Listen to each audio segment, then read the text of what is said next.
Hi ಎಲ್ರಿಗೂ ನಮಸ್ಕಾರ. ಆತ್ಮೀಯ ವೀಕ್ಷಕರಿಗೆ ಸ್ವಾಗತ. ಇವತ್ತು ನಾನು ಹಲಸಿನಕಾಯಿಯಿಂದ ಒಂದು ಸಾಂಬಾರನ್ನು ಮಾಡ್ಕೊಂಡಿದ್ದೀನಿ. ಇದಕ್ಕೆ ಗುಜ್ಜೆ ಅಂತಲೂ ಹೇಳ್ತಾರೆ. ಇದು ನೋಡಿ ಹೀಗಿದೆ. ಇದರ ಮುಳ್ಳು ಬಂದುಬಿಟ್ಟು ಸ್ವಲ್ಪ ಸಣ್ಣದಾಗಿದ್ದರೆ ಅದು ತುಂಬ ಬೆಳೆದಿಲ್ಲ ಅಂತೇಳಿ ಅರ್ಥ. ಇವಾಗ ನೋಡಿ ಕೈಗೆ ಸ್ವಲ್ಪ ಎಣ್ಣೆನ ಸವರ್ಕೊಂಡು ಇದನ್ನು ಕಟ್ ಮಾಡ್ಕೊಳ್ಬೇಕು.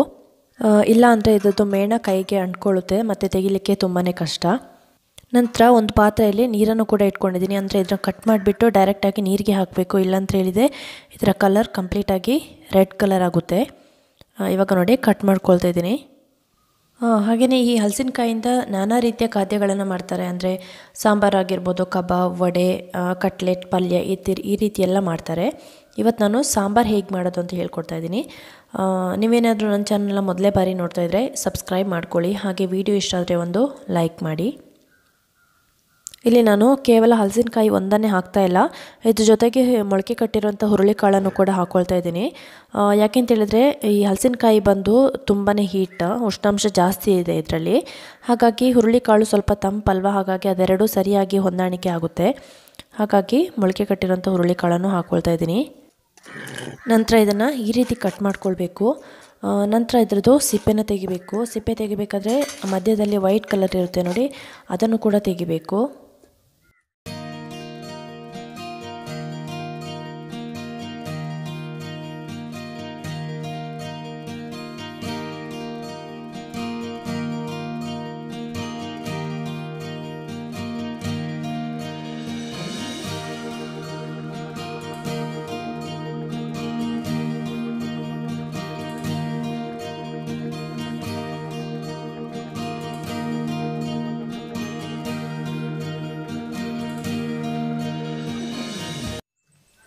ಇವಾಗ ಈ ರೀತಿ ಕಟ್ ಮಾಡ್ಕೊಂಡಾದ್ಮೇಲೆ ಒಂದು ಕುಕ್ಕರನ್ನು ಕಾಯ್ಲಿಕ್ಕೆ ಇಟ್ಕೊಂಡಿದ್ದೀನಿ.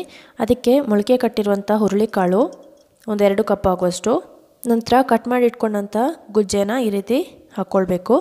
ನಂತರ ಬೇಯಲಿಕ್ಕೆ ಎಷ್ಟು ಬೇಕೋ ಅಷ್ಟು ನೀರನ್ನು ಹಾಕಿ 1 ಟೀ ಸ್ಪೂನ್ ಆಗುವಷ್ಟು ಟರ್ಮರಿಕ್ ಪೌಡರ್, ನಂತರ ರುಚಿಗೆ ಬೇಕಾದಷ್ಟು ಉಪ್ಪನ್ನು ಹಾಕಿ ಒಮ್ಮೆ ಸರಿಯಾಗಿ ಮಿಕ್ಸ್ ಮಾಡಿಬಿಟ್ಟು ಲಿಡ್ಡನ್ನು ಕ್ಲೋಸ್ ಮಾಡಿ 2 ವಿಷಲ್ ಕೂಗಿಸ್ಕೊಳ್ತಾ ಇದ್ದೀನಿ. ನಂತರ ಮಸಾಲ ಮಾಡಲಿಕ್ಕೆ ಒಂದು ಮಿಕ್ಸಿ ಜಾರನ್ನು ತೊಗೊಂಡಿದ್ದೀನಿ. ಅದಕ್ಕೆ ಒಂದು 2 ಕಪ್ ಆಗುವಷ್ಟು ತೆಂಗಿನ ತುರಿ, 1 ಟೀ ಸ್ಪೂನ್ ಆಗುವಷ್ಟು ಜೀರಿಗೆ, ಒಂದು 8ರಿಂದ 9 ಬೆಳ್ಳುಳ್ಳಿನ ಸಿಪ್ಪೆ ತೆಗೆದುಕೊಂಡಿದ್ದೀನಿ, ಒಂದು ಸ್ವಲ್ಪ ಶುಂಠಿ, 1 ಟೀ ಸ್ಪೂನ್ ಆಗುವಷ್ಟು ಧನಿಯಾ ಪೌಡರ್, 2 ಟೀ ಸ್ಪೂನ್ ಆಗುವಷ್ಟು ಚಿಲ್ಲಿ ಪೌಡರ್, ನಂತರ ಒಂದು ನಿಂಬೆ ಗಾತ್ರದ ಹುಣಸೆ ಹಣ್ಣನ್ನು ಹಾಕ್ಕೊಂಡಿದ್ದೀನಿ. ನಂತರ ರುಬ್ಬಲಿಕ್ಕೆ ಬೇಕಾದಷ್ಟು ನೀರನ್ನು ಹಾಕಿ ನುಣ್ಣಗೆ ರುಬ್ಕೊಳ್ಬೇಕು. ಇವಾಗ ಗುಜ್ಜೆ ಕೂಡ ಬೆಂದಿದೆ. ಇವಾಗ ಇದಕ್ಕೆ ನಾವು ಮಿಕ್ಸಿ ಮಾಡಿಟ್ಕೊಂಡಂಥ ಮಸಾಲಾನ ಹಾಕಬೇಕು. ನಂತರ ಅದೇ ಮಿಕ್ಸಿ ಜಾರಿಗೆ ಒಂದು ಸ್ವಲ್ಪ ನೀರನ್ನು ಹಾಕಿ ಸರಿಯಾಗಿ ಮಿಕ್ಸ್ ಮಾಡಿಬಿಟ್ಟು ಒಂದು ಕುದಿ ಬರೋವರೆಗೂ ಮುಚ್ಚಳನ ಮುಚ್ಚಿಡಬೇಕು. ನಂತರ ಕೊನೆಯಲ್ಲಿ ಒಗ್ಗರಣೆಗೆ ಒಂದು 3 ಟೀ ಸ್ಪೂನ್ ಆಗುವಷ್ಟು ಕುಕ್ಕಿಂಗ್ ಆಯಿಲನ್ನು ಹಾಕಿ 1 ಟೀ ಸ್ಪೂನ್ ಆಗುವಷ್ಟು ಸಾಸಿವೆ ಚಟಪಟ ಅಂತ ಸಿಡಿದ ಮೇಲೆ ಅದಕ್ಕೆ ಒಂದು 6ರಿಂದ 7 ಬೆಳ್ಳುಳ್ಳಿ ಸಿಪ್ಪೆ ಸಮೇತ ಜಜ್ಜಿ ಹಾಕ್ಕೊಳ್ಬೇಕು. ನಂತರ 4 ಒಣಗಿದ ಮೆಣಸಿನಕಾಯಿನ ಈ ರೀತಿ ಕಟ್ ಮಾಡಿ ಹಾಕ್ಕೊಂಡಿದ್ದೀನಿ.